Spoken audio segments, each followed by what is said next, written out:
ఆతసీ పుష్పసంకాశం హారనూపురశోభితం రత్నకంకణకేయూరం కృష్ణం వందే జగద్గురుం. అర్జున విషాద యోగమునందలి ముఖ్య విశేషాలు. భగవంతుని చేరుకునేందుకు అవలంబించే పద్ధతులు ఎన్నో ఉన్నాయి. భగవంతుని చేరుటకు కానీ ఆయనలో ఐక్యమొకటకు కానీ ఎన్నుకున్న మార్గమే యోగం. యోగములు వివిధ రీతులు. నిష్కామకర్మ చేత కానీ, భక్తి చేత కానీ, ధ్యానము చేత కానీ, జ్ఞానము చేత కానీ పరమాత్మను చేరవచ్చు. ఇవేగాక విషాదము కూడా ఒక యోగమే అన్నారు. అయినప్పుడు అది ఎటువంటి విషాదమై ఉండాలి?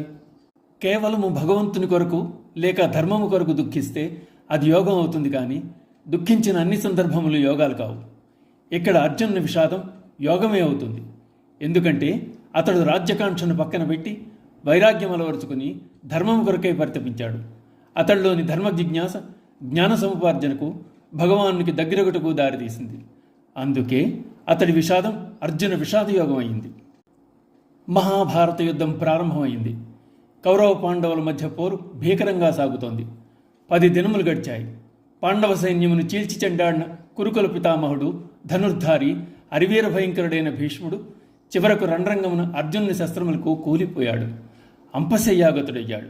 ఈ వార్తను విన్న ధృతరాష్ట్రుడు మిక్కిలి శోకించి సంజయుని పిలిచి గత 10 రోజులుగా జరిగిన యుద్ధ విషయాలను చెప్పమన్నాడు.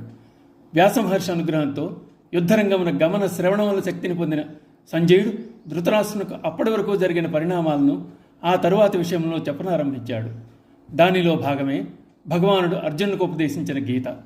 అదే గీతాశాస్త్రం. సంజయుడు సూతుడైనప్పటికీ పవిత్ర హృదయుడు, ఇంద్రియములను నిగ్రహించినవాడు. అందుకే వ్యాసమహర్షి అనుగ్రహానికి పాత్రుడయ్యాడు.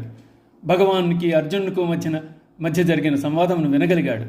గీతను ప్రచారం చేసిన మొట్టమొదటి వ్యక్తిగా నిలిచాడు.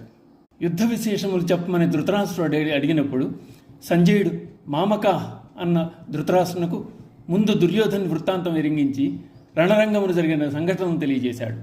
యుద్ధమునకు సిద్ధపడి వచ్చిన గురువులను, పెద్దలను, బంధుమిత్రులను, ఆప్తులను చూచి మనసు కలత చెంది యుద్ధము సల్పుటకు విముఖుడైన అర్జునుడు శ్రీకృష్ణ పరమాత్మతో తన దీనస్థితిని తెలిపి తన యుద్ధ వైముఖ్యతకు గల కారణమును వివరించసాగాడు. ఏవముక్తార్జున సంఖ్యే రథోపస్తవుపావిశత్ విసృజ్య ససరం చాపం శోక సంవిఘ్నమానసః. అర్జునుడు ఆ విధముగా పలికి శోకముతో నిండిన మనస్సు గలవాడై యుద్ధభూమి యందు విల్లములను విసర్జించి రథము వెనుక భాగమునకు చేరి చతికిలబడెను. నమో భగవతే వాసుదేవాయ.